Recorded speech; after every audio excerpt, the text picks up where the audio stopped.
Welcome back. ఇది last Thursday రోజు తీసిన వ్లాగ్ అండి. ఇంకా ఆ రోజు మా ఇంటికి మా ఆడపడుచు వాళ్ళొస్తుంటే, ఇంకా వాళ్ళ కోసం అని చెప్పి స్పెషల్స్ చికెన్ గ్రేవీ కర్రీ, ఇంకా రసము అండ్ చికెన్ పకోడా అయితే చేశామండి. మాకు నాన్ వెజ్ ఏదన్నా చేసుకున్నాము అంటే ఖచ్చితంగా పక్కన ఇలా రసం ఉండాల్సిందే అండి. లాస్ట్‌లో ఒక ముద్ద రసంతో తింటేనే ఆ తృప్తి ఉంటుంది. నెక్స్ట్ ఇంకా ఆ రోజు హ్యాపీగా లంచ్ చేసేసుకొని ఇంకా మాకు దగ్గరలో ఫోరం మాల్ ఉంటే ఇంకా అలా కొంచెం సేపు టైమ్ స్పెండ్ చేసినట్టు ఉంటుందండి. ఇంకా మాల్‌కైతే వచ్చేసామండి. ఇంకా వచ్చి గమ్ముగుంటామా, ఇంకా అక్కడ ఉన్నవన్నీ ఎక్స్‌ప్లోర్ చేస్తూ ఉన్నాము. ఏమేమి ఉన్నాయి ఏంటి అని.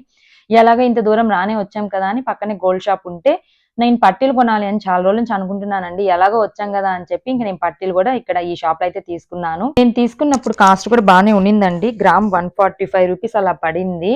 ఇంకా పట్టీలు సెలెక్ట్ చేసేసుకొని అతను బిల్ వేసే లోపు ఇంకా ఏమేమి ఉన్నాయి ఏంటి అనేది అన్నీ ఇంకా తిరిగి చూసుకుంటూ ఉన్నాను. ఇక్కడ ఈ బ్లాక్ బీడ్స్ చూసారా? ఇవి కూడా సిల్వరేనంట. బావున్నాయండి చాలా. ఏంటో కానీ కొనాలి అని వచ్చినప్పుడు మాత్రం నాకు ఏవి నచ్చవండి. ఇలా దేనికోసమైనా వచ్చినా లేకపోతే ఇంకెవరితైనా వచ్చినా కూడా ఏది పట్టినా నచ్చేస్తాయి. సిల్వర్ అనే కాదు, గోల్డ్ అయినా, క్లాతింగ్ అయినా, ఏ వస్తువైనా కూడా అంతే నాకు. మీలో కూడా ఎవరైనా ఇలాగే ఫీల్ అయ్యే వాళ్ళు ఉన్నారా? నేనేం తీసుకున్నానో చూసేయండి. ఇవి ఇంకా ఆఫీస్‌కి, ఇంట్లోకి రెండిటికి సెట్ అవుతాయి అన్నట్టుగా తీసుకున్నాను. వెయిట్ వచ్చి 53 గ్రామ్స్ అండి. కాస్ట్ వచ్చి రూ. 145 పర్ గ్రామ్. టోటల్ కాస్ట్ వచ్చి 8000 అలా పడింది. ఎలా ఉన్నాయి పట్టీలు నచ్చాయా?